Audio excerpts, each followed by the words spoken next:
Being recorded. Right. So we're into March of 2020, March 4th, and this is our AQAvit regularly scheduled, except missed last 2 weeks ago meeting, missed because of some of us being at DevNexus. I wanted to get started with this first point, which is reporting on the progress of the changes we're making to our Docker-based testing. In the past, and I'm just going to quickly switch over to this.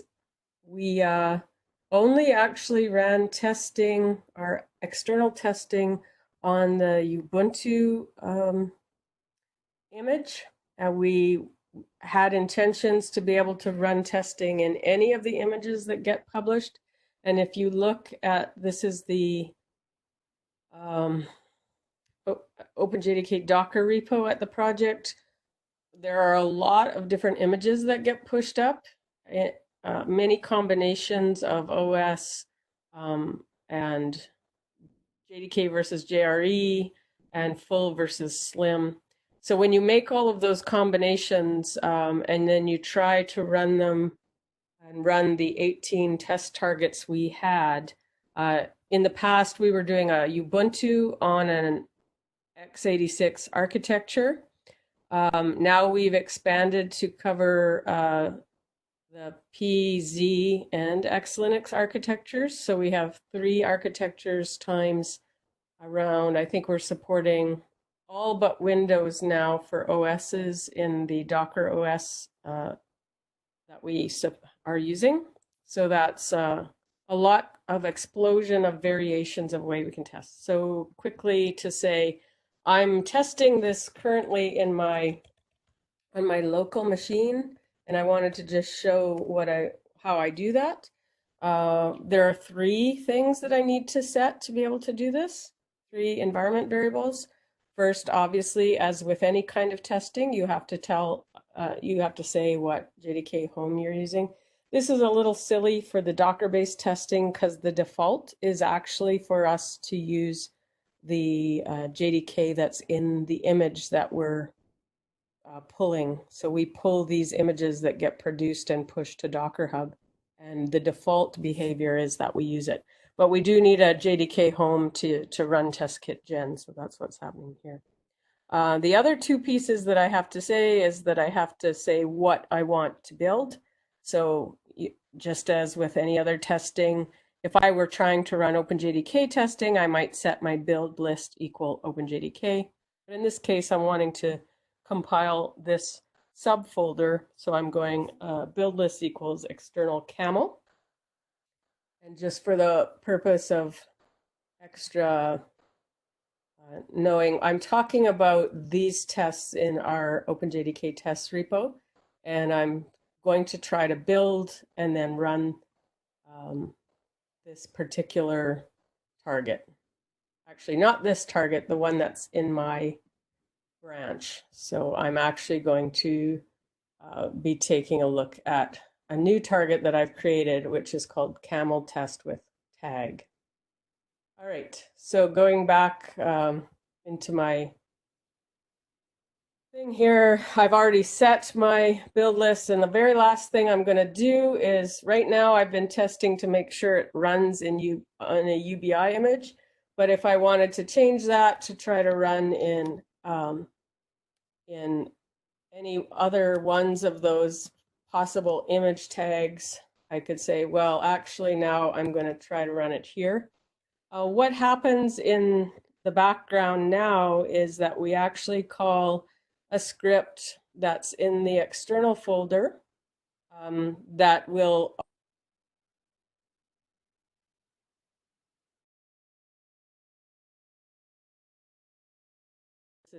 all of the rest of these are merged. Some of these have been merged already and just aren't being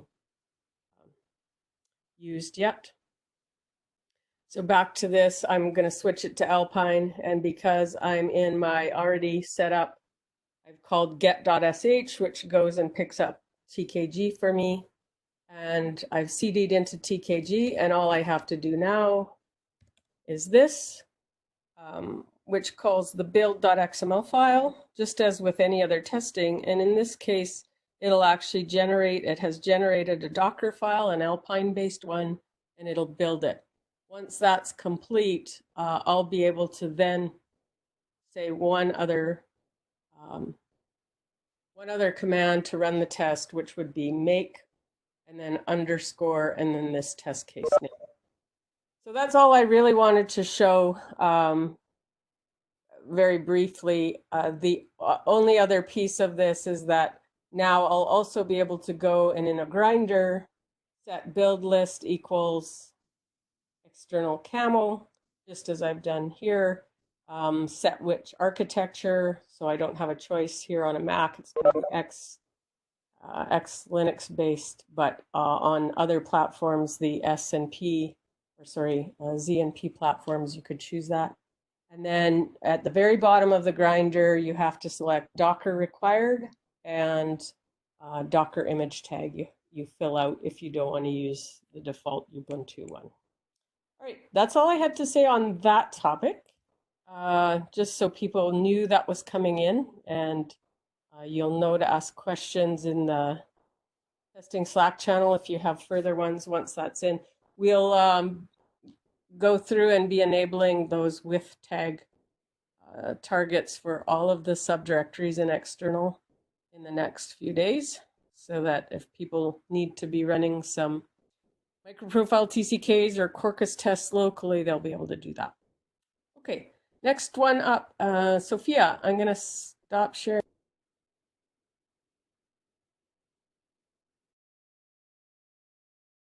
Yeah, I can hear Shelly. Sorry, I guess when I stop sharing, it muted me. So go ahead, Sophia. Hi. So I just want to give a quick show about the run Aqua action. I can share my web browser. Can you see my screen?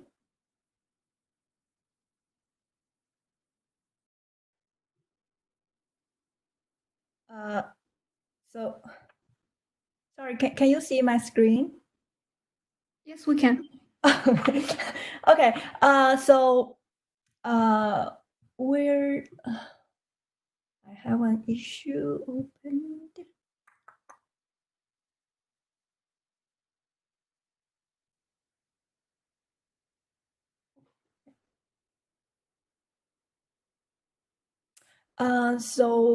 We have the initial run Aqua released, but it's still under my personal GitHub. So if you want to use it, it should be like using the Sophia dashboard and run Aqua at version 1. So I can give you an example of how. So here. So this one is how you can use it. You can use it based on the different platform. Currently, we still have some issue with the Windows. So this example, you can run Aqua on the Ubuntu or Mac OS. So for this example, you can either use the install JDK if you have the JDK you preferred. This person, I can't remember the name. So he has the action about you install the JDK, or you can also just ignore this step, which will run Aqua on like the default install the JDK on the GitHub virtual machine. So when you use the Aqua, just use the here, because I'm in my own, my action is this test is the same in the same repo. So I just can use the /, but for other people, you can use the what I mentioned before, like use the my repo and at version 1. Yeah, here. So it goes like this way. We can specify the JDK version. or you can specify the JDK source. Currently, we have like the customized, which means if you use the install JDK action, so which means you can specify your own JDK, so it's a customized. Or if you use the default JDK installed on the GitHub machine, so you can just ignore this one. And then we can run the test. You can specify the build list. Either it's functional, or it's OpenJDK, or external, or the system, or the perf. Then you give the target. So you can see this one will trigger 2 test jobs. One is on the Ubuntu and the other one on the Mac. So if you hit it, so you can see the step run Aqua. It's so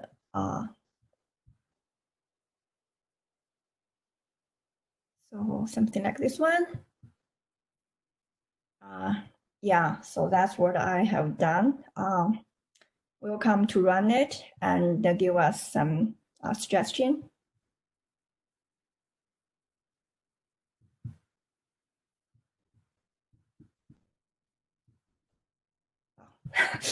This one is functional, so it have a lot of things.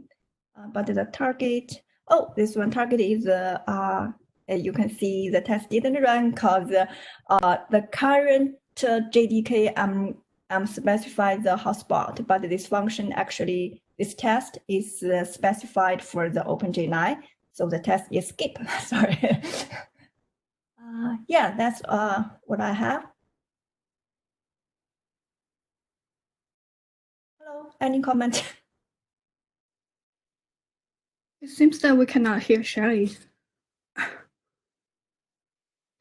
Okay, so I'm gonna move to the next topic. I'm just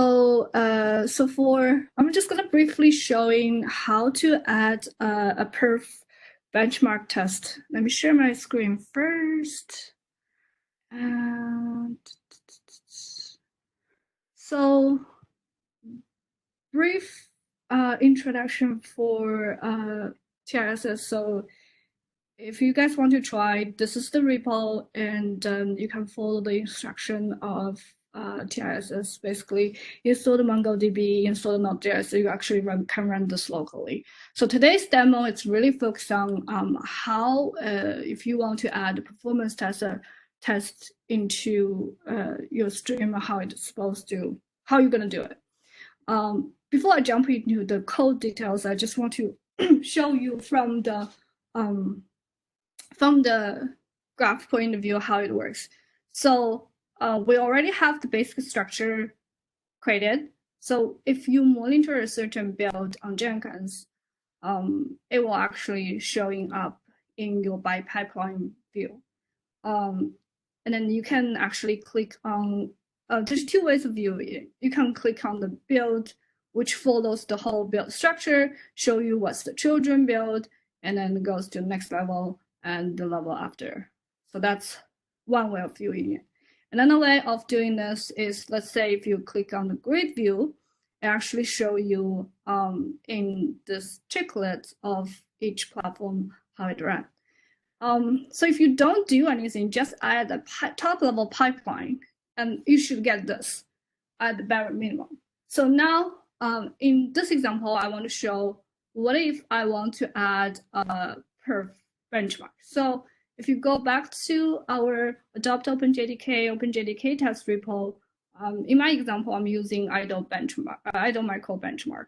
So we're actually running it in the sanity build. So let's say we have some, we want to capture some measurements, and then we want to show it in a graph. So what we want to do is, as you can see here, actually it's already treated as a regular test.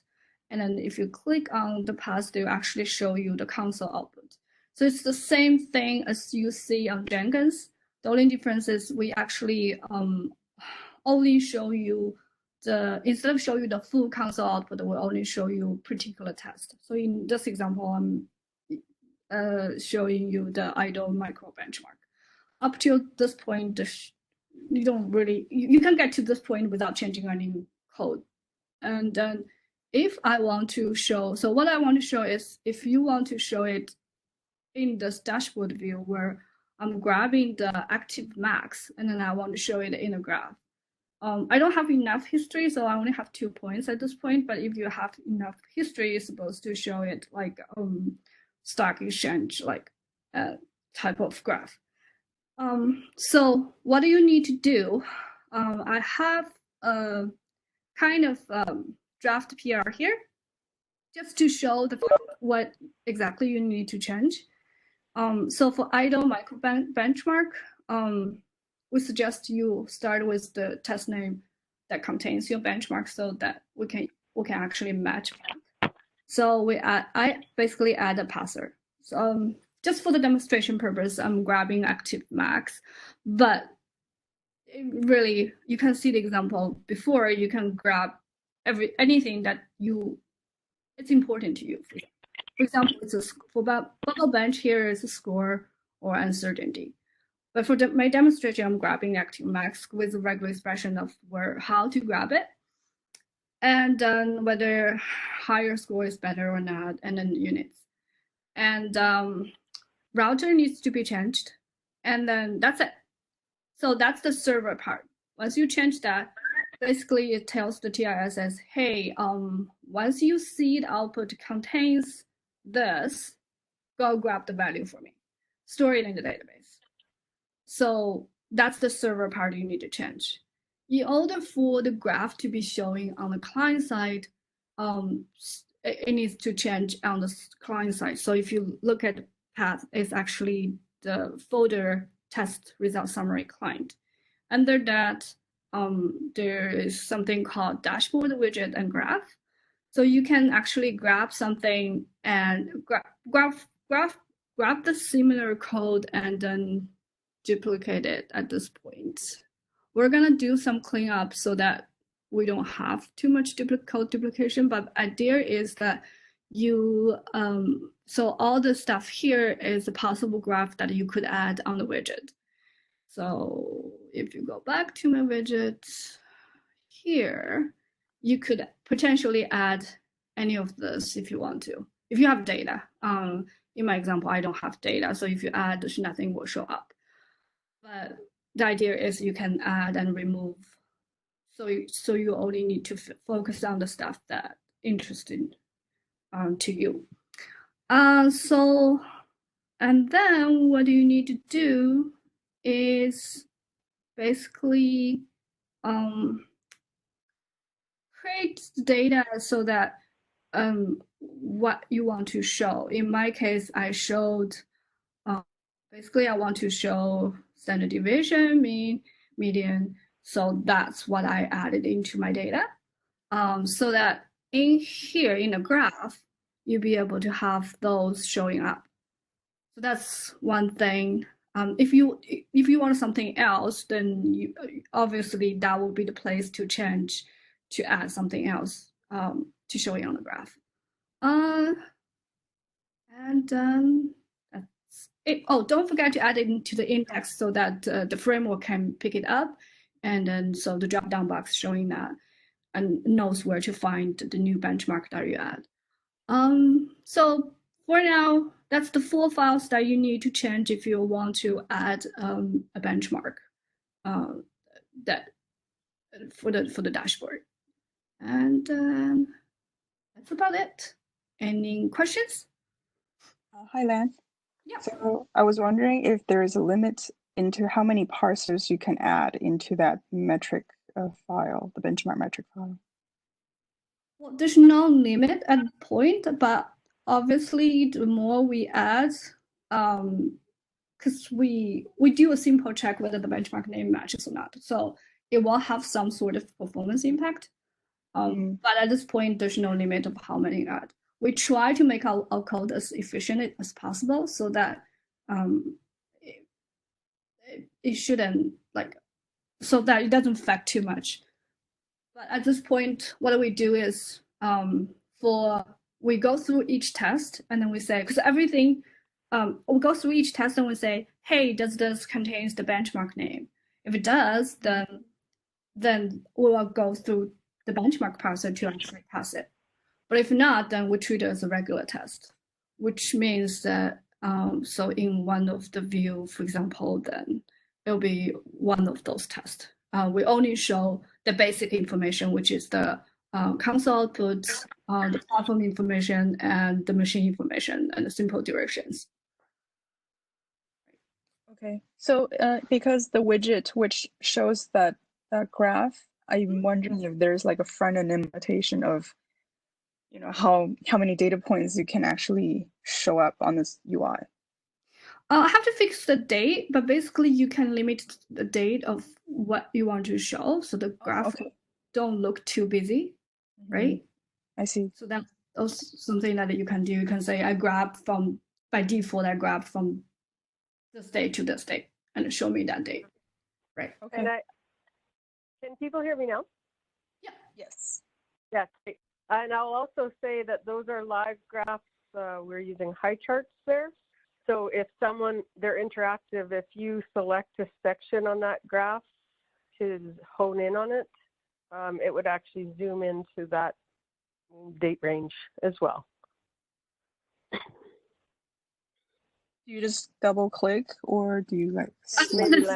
They should be able to zoom in. I don't have enough data to zoom in, but the thing is, if you have longer range, say there were 1,000 data points in the date range you were showing, you could change the date range, or you could also just select, you know, a certain section of the graph, and it would zoom into that section. Right. Yeah. So it's there are a lot of features with the high charts graph that we could be utilizing as well. Also, we can do that to another meeting. Yeah. Thanks, Len. That's really good. And Jennifer, I'm curious how many extra widgets you want to add. It's good. Max it out. I don't know yet. It's depending on it's depending on my team's need. I know. Mostly. I can imagine they can really go crazy on this because they can add so many widgets. They can add different parsers, like parsing out different metric.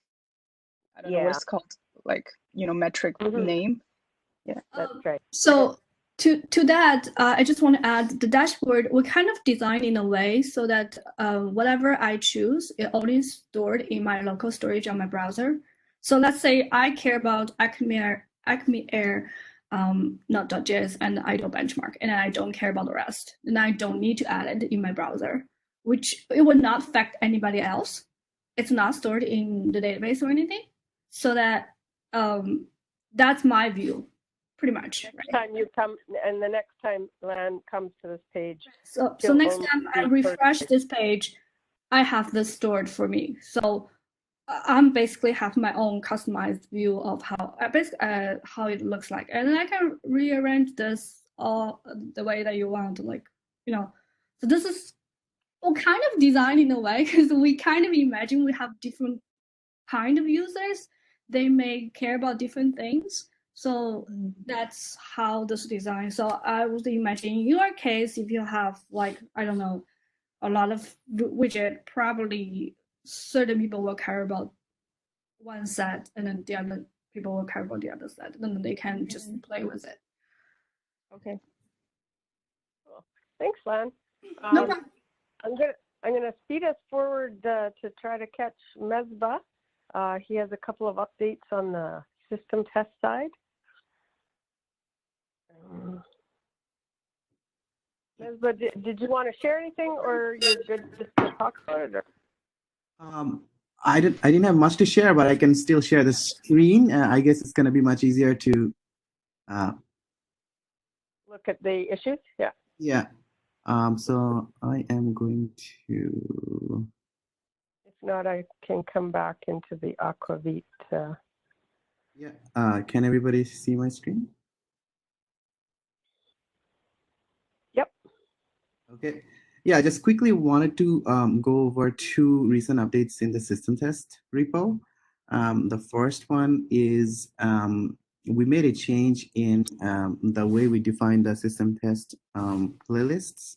the command lines, there were a lot of code duplications. So we basically took the common part of the system test command lines out and put it in a template. And we just use the templates in all of the system test playlists now. So if you open up any of the system test playlists, you're going to see this template being used. So that was one change. And the second change was in the load tests. So we have we run MALV as part of system test load tests, and over time we were ending up with exclusions specific to specific SDK versions and SDK types. Like, for example, we would have excludes like these on OpenJ9, macOS SDK 8. So basically, we decided to clean them all up and just use a common exclusion and use the least a common smallest amount of set of tests across all SDKs, which is what we have right now. So we have removed those excludes. Those are the only, cool. Yeah, those are the only topics I had, Shelly. Yeah, great. And thanks both you and Simon for coming forward with this more simplified approach. I think that'll be easier to maintain for sure. And for you and Sophia on the template work, because that makes those playlists much easier to read. Yeah. So Thanks fantastic. for I think it. cool. I'm going to share, if you can unshare, I'll share my screen one more time. I'm dialed in. I don't know what happened before, except potentially to say that I had a screen recording software open on my laptop, so I think that kind of took over somehow. But anyway, what I'd like to say, I don't think we have time for much of a review of DevNexus, except I do want to mention it was very similar experience as FOSDEM from the perspective of being at the Adopt OpenJDK table. We had a lot of people visit and talk to us about how they are using our binaries, asking questions about how to get involved at the project. So hoping to see a few fresh faces at the project from those conversations.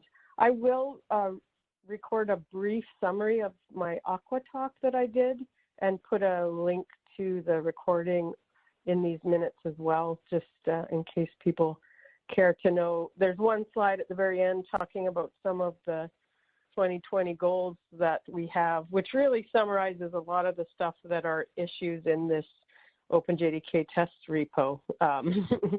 But I'll record a very brief coverage of that slide deck and add a link in case people care. Other than that, since we're at the end of the time, any other business that anyone would like to talk about or topics for our next meeting that people would like to suggest? If not, I guess we call it a close. Thanks everyone for the demos. Share in the testing channel if you have ideas or topics you want covered for next meeting. I'll do the same, update this with a recording of this meeting. I'll update and add some minutes as well. So thanks everyone for joining. Talk to you soon. Thanks, everybody. Thanks, you. Bye. Thanks, guys. Bye.